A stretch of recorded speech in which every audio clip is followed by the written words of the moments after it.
Okay, this is a mic test. 1, 2, 3. Mic test. 1, 2, 3. Okay, I think we are good to go. Am I in the frame? Are you in the frame? Okay. So, hello everyone. Hello everyone. We are at One Cycling Industry today, and it's an awesome day today because we have the one and only, the founder of Lake Shoes, Christian.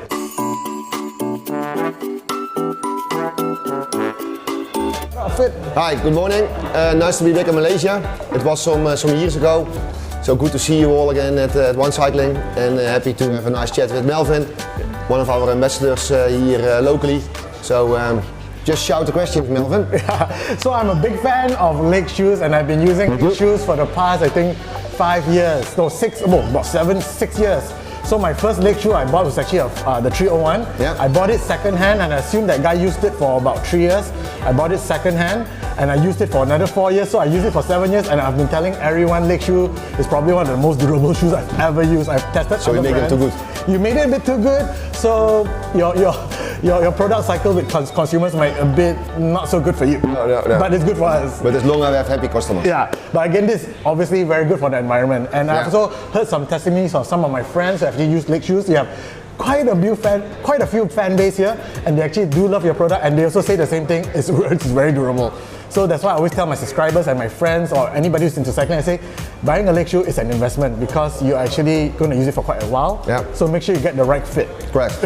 Okay, so as much as I want to go towards Lake shoes and Lake shoes and your product, but I want to do something a bit different today. I want to ask about who is Christian, right? Because I believe that I think there's a fan base for Lake shoes already, but I think they might want to know a bit more about you so that they can have a closer bond between you and the product. So let's start off with some random question here. How were you like during school? Did you ever imagine yourself getting into what you're doing now? It's a bit of a random question I never had before, so you are definitely unique. So thanks for that. No, it's a long time ago. Then I went to school. I studied economics, and then I started my career actually as an auditor. And based from that, we got the opportunity to go on with Lake. So it's a bit of a long story going back in different areas, different branches, but yeah, all was good. You were an auditor? Yeah, I was an auditor, so I started as an auditor before. Yeah. Okay, to what I know, auditors have a brain like a machine. Yeah. When they look, but they are very focused. When they look at one thing, they analyze it to the dot. Yeah. So you are the kind of. It makes it sometimes also a bit easier, especially in the numbers and understand the business. Of course, I work a lot with business people in different countries, different areas. So when you know a bit more about business, makes it also easier to talk about the business. So you're a number guy? Yeah, I'm definitely a number guy.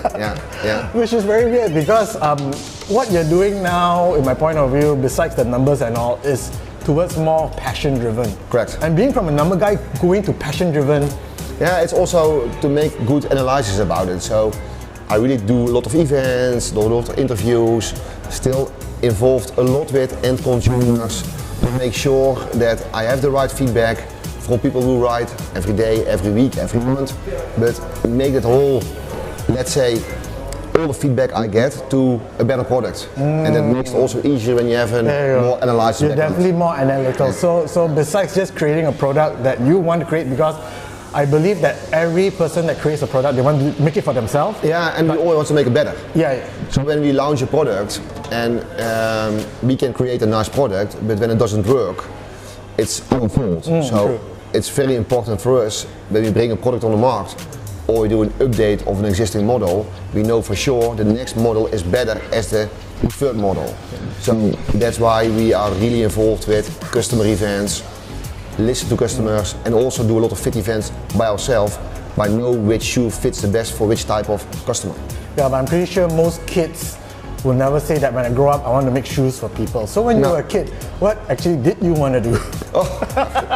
I think I started, I want to be a pilot, but to be a pilot you have some more nature graphics behind, so that was not my thing. So then I started more in economics and in trade. Yeah. So like, were you very addicted to cycling no, before you started all this? No, it was in the beginning more a business opportunity to build the brand to the next phase. Yeah. So you were actually coming into Lake Shoes as part of a business opportunity rather than. So were you a cyclist before that? No, I liked it to be a cyclist. I did some cycling, but not really often.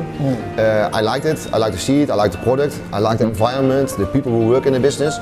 But I was not really passionate in cycling. No. Okay, so I want to tell everyone here, right? A lot of products, when they do the marketing, right? They always say that created for cyclists by cyclists. So technically, I think sometimes it's good, sometimes it's bad, because not all cyclists cycle the same way. No.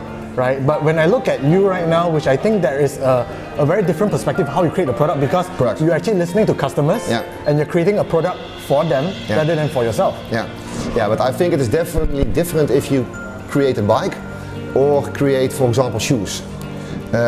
You need shoes to ride a bike. Riding a bike is something different. So to have the best experience of riding a bike, you need really good fitting shoes. If you have an expensive bike, for example €10,000 bike, and your shoes are not fitting well, you don't like riding a bike. You can ride an expensive bike, a cheap bike, you don't like it. If you have fitting shoes who do fit very well, if you ride a cheap bike or an expensive bike, you still have the same fun of riding the bike. Okay, my mind is blown. So right now there's two business perspectives. One is a cyclist creating product for cyclists, or an entrepreneur, I would say, an entrepreneur creating a product for cyclists. And I think to make cycling easier and more fun. Yeah, because you're an auditor by nature. So as an auditor, you are definitely more analytic. Correct. And you're using whatever skill set you have as a person to create a product based on what your customer needs. Yeah, but I make always the bridge between what a customer wants and what we can produce. Correct. So by doing a lot of fittings, like yesterday explaining dealers, we did all the fits. I explained why a model should fit for their feet, for their feet, for his feet, for her feet. Yes. So that's the difference. I understand now. Yeah. Honestly, I really understand now, because I always tell people somehow Lake shoe just fit me, you have to try it. And most people who tried Lake shoes tend to always come back to Lake shoes because it just fits. But not every model fits everybody. Correct. It can be that when you have extremely wide feet, or for example when you have bunions like this, it will dig in the side of the shoe. So depending on your foot shape, it's not necessary that the most expensive shoe is the best shoe for you. For example, if you have extremely high bunions like this is much more comfortable in a flat sole as riding the more expensive shoe. So it really comes down to somebody's foot shape. We always measure the length, the width, and look at somebody's foot shape, and based on that, we recommend you the right model. That's a big difference. I know your background, the person you are, which is very surprising, because, but again, you create great products every day. That is the end of the story, right? So it's not only me, it's a whole team. Your team doing it, Yeah. So we have our own designer, creator, and he more or less designs based on what we think can be improved, what we think based on feedback from riders. Yeah. We get also a lot of feedback from customers, from shops, from bike fitters. We work of course close with most of all the high-end bike fitters around the world, who gives us feedback, and all together makes us bring a better product to the market. So how big is your team? In total, with the factory, we have almost 90 people. 90 people with the factory as well. So that's why you have quite a limited run. Yeah. Which is good, because then you have a better QC check to a certain extent. Correct. And you have experienced people doing what they're supposed to do. Correct. Right. How about your design team? We have one designer. He is ready for the company for a long time. And of course he has a team in the factory as well, who are helping him in an R&D room to create a better product. Yeah. So let's take a step back, right? Before you started Lake, how did the opportunity come to you that you started Lake Shoes instead of a running shoe or skating shoe? Now, actually we didn't start the company, we took the company over. So the company exists already for 40 years. So I do it together with a business partner, and my business partner was working for an investment company, and that investment company was the owner of Lake. So he's also an auditor, so we started the same firm, and based from there we took over the brand Lake and developed it further to where we are now. So how old is Lake? 40 years now. 40 years? Already over 40 years, yeah. Okay. Last year was 40 years, yeah. Well, it's quite a lot of experience to bring along. Yeah, okay. Definitely. Yeah. Okay, so this question I asked you just now, right? Now that you started cycling shoe, obviously you will then get into the cycling scene, right? So how often do you cycle, like when you started and until now? because like most people that I notice, right, when they started as a hobby, they cycle a lot. Then as time progressed, the career progressed, they really don't get much time. So do you cycle enough often now than No, last definitely not. No. There's too much traveling involved. I still have two upgrowing daughters as well at home. Oh, you have 2 daughters. How are they? They are very well. So they are 14 and 16. Ooh. So they take some time, and it's a lot of traveling. So and we still have the different offices to run. So it's not that I cycle every day. No. So without offending anyone out there, right? Do you think daughters are better than sons? I mean, because honestly speaking, when I got married, right, when my wife got pregnant, I said, okay, I actually just want daughters. So when I had 2 daughters, I told my wife I'm very happy. Everybody asked me, why don't I try for a son? If I want to try, I hope it's a daughter as well. So what do you think about your daughters? I think it's a difficult answer. As long as the kids are healthy, I think that's the most important thing. And of course, everybody knows that daughters give more attention to the father and sons to the mother. So let's like this. which is fair. I mean, at the end of the day, we receive what God gives us, right? That's what I mean. And as long as they are healthy, that's the most important. And I'm sure you love them to death anyway. Of course. Okay, so there's one thing. There's a question that I wanted to ask you, but because of your previous answer, I can't ask you this. Actually, I wanted to ask you is, most people who started their career from a hobby, and when it becomes a career, the romance for the hobby died, right? But because you started this not as a hobby, you started this as an opportunity, right? But did this opportunity turn to your hobby to a certain extent? Yes and no. Now, the nice thing of having your own brand is that you are involved from literally one scratch of piece of paper to the product. We sell in all different channels, so we sell to distribution partners, we sell to shops, we sell to end consumers. So you are literally responsible from beginning until the end. And that makes it also a part of a hobby and makes it more involved for you as a person to be in the whole chain responsible.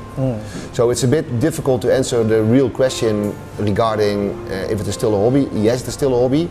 Otherwise you can't be that passionate about it. Okay. But I'm sure that you're definitely enjoying still what you're doing. Of course. I love it every day. How long have you been doing this? 40 years, is it? 10 years. You've been doing this 10 years? No, 10 years, yeah. And to do something for 10 years and still have the fire of traveling, seeing all your customers. Yeah, but we get every year more and more customers. We get year by year better dealers, better distributors. Also the guys like here, we work now with one for 3 years. They grow every year. So it's nice when you be in a business where you can work together and grow your business together. Yeah. So that still keeps it giving fun. When it goes every year down or goes every year up, it's a big difference. So 10 years ago when you started doing this, right? Do you expect it to reach to what you're doing now? And are you happy with what Lick has achieved so far? We are definitely happy. When we started, I think the company is about 10 times as big as it was when we started. And we still have lots of opportunities. So when I look outside, there are still a lot of cyclists who don't use Lake. So I think all the opportunities are still there. No, which is very funny, you know, like you mentioned when you go outside. Now I'm going to say brand. I believe that when you go outside, the brand leader for shoes in Malaysia that I've observed is probably Physic and Shimano. Which is fair because their products do have a good design, easily available, this and that. But I also notice when I do see some Lake cyclists and I ask them, hey, you got a Lake shoe? And many of them probably use the Lake shoe for like 5 years, 6 years, and they probably started cycling 7, 8 years. So, like I said, the shoe is an investment, though you have not as many market share potentially, but those who have used it still are using it, which is a good testament. Yeah, and that's what we do now. We try to grow in every market. And of course, the brands which you are mentioned are a little bit more established for a longer period of time, especially in Asia. Shimano is a well-known brand. So when we didn't have any presence since 6-7 years in Malaysia. So when you come from a presence for 30-40 years, and now we are just 7 years here on the market, it takes some time to come on the market. Yeah, that's right. But what we see, if it's picking up by good customers, good riders, who talk around, they come to the shop, have a proper measurement, and then they know what the right shoe is. Based on that, they will go to League and probably stay with League. But again, without ditching any other brands, to be honest, I'm not saying whether Shimano, Physic or Lake is better. I would say Physic is really good in the sense that their design is definitely a bit more modern, and they do provide a lot of new innovation. Same thing with Lake as well, because I do see Lake has a lot of cool innovation. Like you just showed me a shoe that hasn't been launched yet, but you will give a preview to the team. But before I want to show you that new shoe which is coming up, I do have like a few more questions. Is happiest moment before Lake shoe? Then I have to go back to definitely the birth of both the kids. I think it's the most happiest moment in life you can have. When you had your two kids? Of course, yeah. Okay. Yeah. Happiest moment after doing Lake? After doing Lake? Now I hope to get retired and then go to a nice hot island.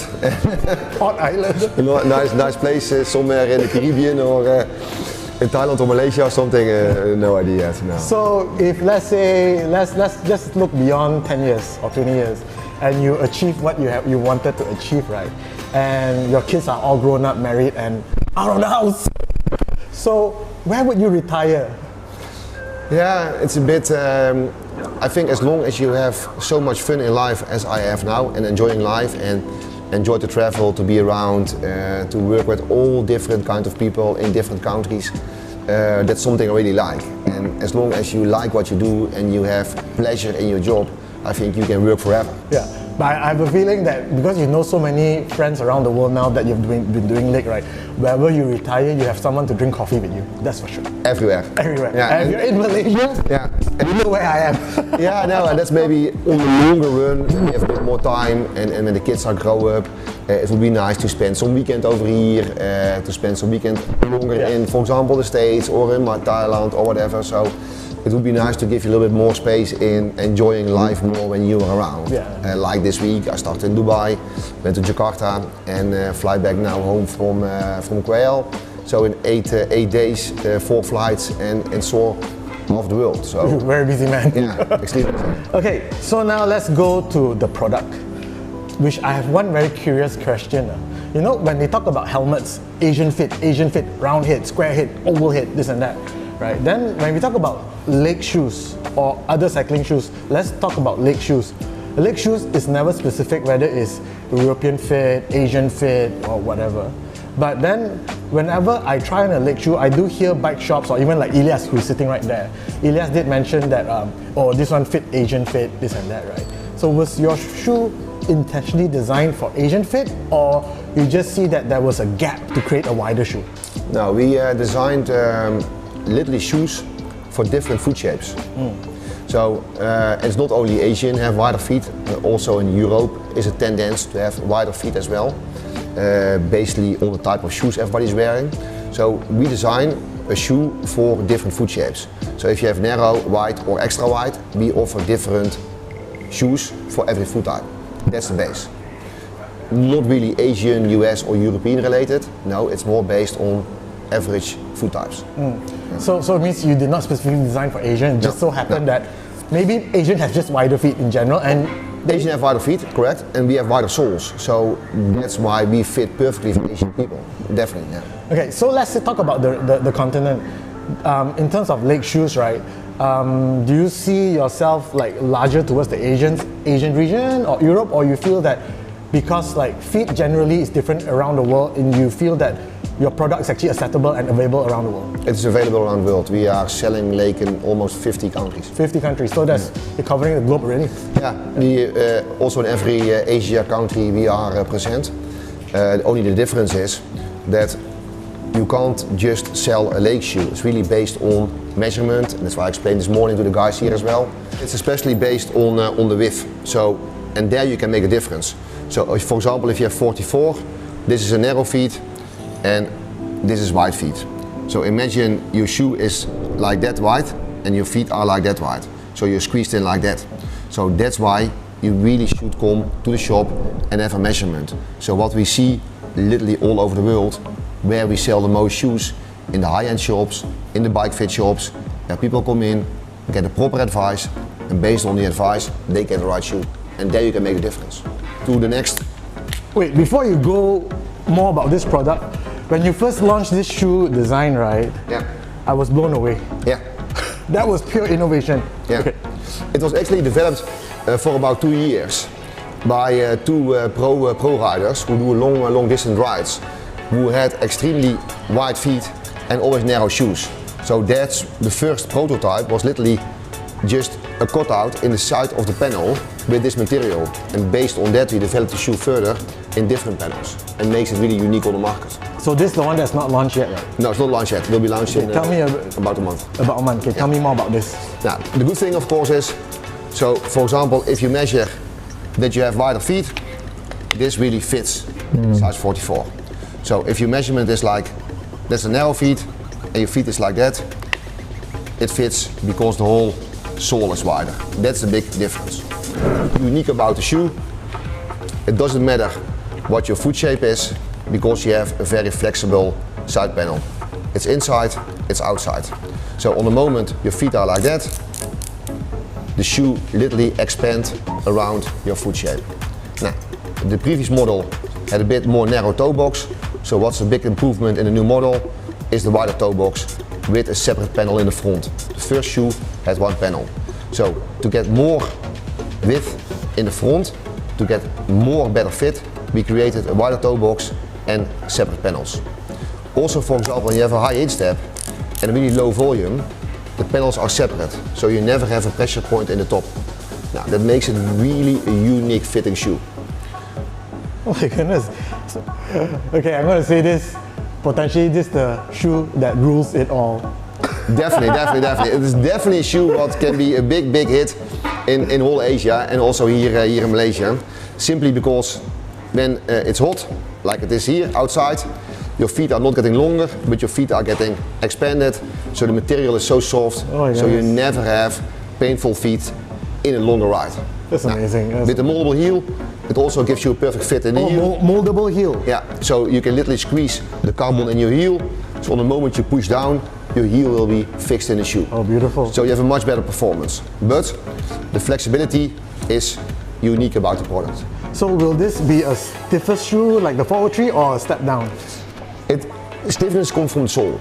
Yeah. The sole is 100% carbon, is really stiff. What is an advantage of the 403?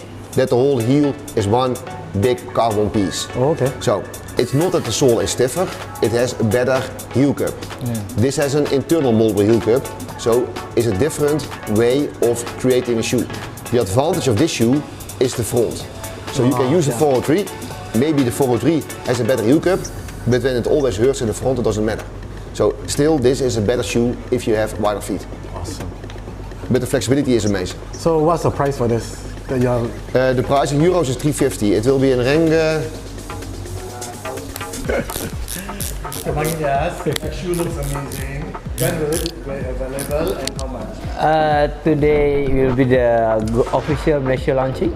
Okay, so retail price will be about 1,300 ringgit. Okay. So now, like what Ilyas mentioned just now, there will be more lake stores, not just in one cycling industry, which I think is good, because then more people get to experience your product. Of course. Right? Which is probably the same thing I told Ilyas, like when I first met him. We started doing Lake Ilyas like about 1.5 years, 2 years ago. 2 years ago, yeah. No, I mean when you started doing distribution 2 years ago. Yeah, 2 years ago. So I told Ilyas, your product is so good, you need it more outside the shop. So then, when we first did the YouTube program, which actually started a pilot program with Ilyas like 6 months ago. When I first did a YouTube video for him just for free, just to try out, right? Marketing is always trying and seeing the result, because that you never know what is right, what's wrong. And the first video was quite successful, right? And then the second video, Ilyas called more YouTubers in, then the product is even moving much faster now. That's the thing. Of course you can do a lot of marketing and get the brand more well known and established in a country, but it's very difficult to explain on a visual or in a piece of paper what the advantage of the shoe is. Yeah. So the real marketing is people come to the shop, get the perfect experience in measurement, and based on measurement have the right shoe. Correct. That's the best marketing what we can do. The hands-on. And that's what I see all over the world. When a dealer starts with Lake, know how to measure, know which advice he has to give based on measurement, they grow year by year in selling more products. 3 feet marketing is where you put the deal. What's your objective in Malaysia with Lake shoes? Now, The main reason to come to Malaysia was I didn't visit 2 years because of COVID. Do product launch, train a team, train dealers, and get the next phase to be done here. Okay. So I think as a Malaysian, and probably potentially one of your fanboys for the past 7 years since I started cycling, we welcome you to Malaysia. I hope Elias and the team is treating you very well. Very well, very well. I hope they are feeding you. Yeah, also feeling very well. Yeah.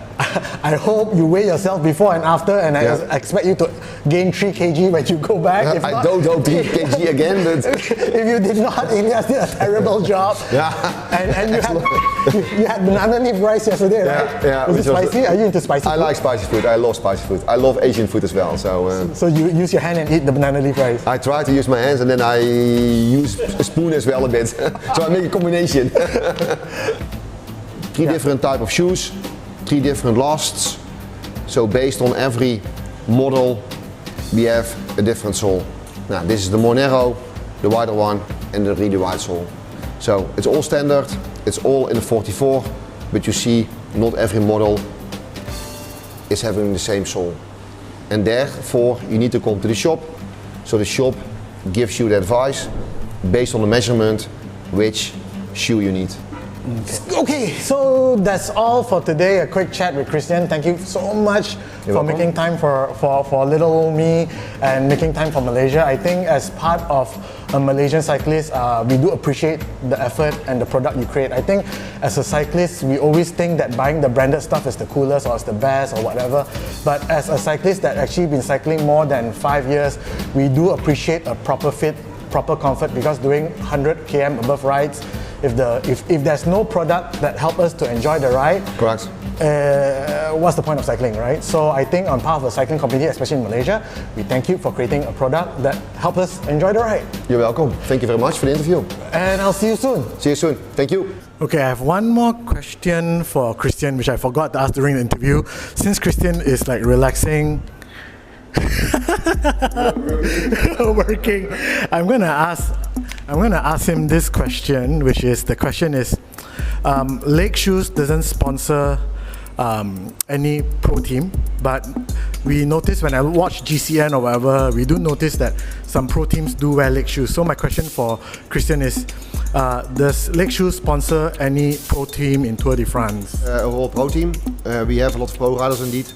They come to us based on their own needs and own experiences. That works actually very well and works also for us, so which are perfect ambassadors. So they don't sponsor any pro teams, which I think it makes sense, because Christian does run a lean and mean team, and the production of their shoes are also quite limited and they have to cater the world. And that said, I don't think not all boutique brands can afford to sponsor pro team because of the volume of sales and product they can come up with from the factory, right? If a pro rider does buy a Lake shoe, even though they can get sponsors easily, I think that's a testament of the product lah. I'm not trying to hard sell, am I? Don't judge me, okay? I just love the product.